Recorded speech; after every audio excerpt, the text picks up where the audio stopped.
咁尋日收到群組入面啦，一位爸爸 send 俾我嘅 WhatsApp，佢話我3年冇打波啦，諗住今個 weekend 落場打翻場，係咪應該先操翻 fit 自己先呢？我笑咗一下，跟住先發現佢係認真問嘅。我同佢咁講：你唔係操 fit 自己先至去打波，你係打波就會操到 fit 自己。但係大部分爸爸個諗法咧係完全倒轉咗，佢哋坐喺 sofa 度 plan 一大輪，係上 YouTube 揾運動 program 啦，等到自己 feel 準備好先開始。但係現實係個球場咧就係你屋企行5分鐘到喺度等緊你，吉咗冇人打。呢位爸爸真正嘅問題唔係佢嘅體能啦，係佢腦入邊咧把聲講緊：你會出醜㗎，你太唔 fit 啦。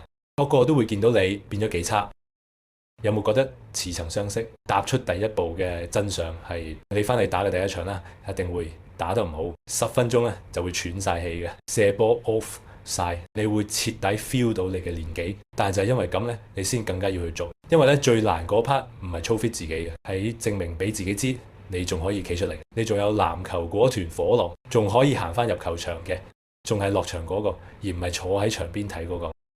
其他因素咧，體能啦，揾翻球技，建立翻信心啊，呢啲全部都係你踏出第一步之後先會發生嘅。今朝個爸爸再 message 我，琴日打咗20分鐘，廢到阿媽都唔認得，但係已經等唔切聽日再打過。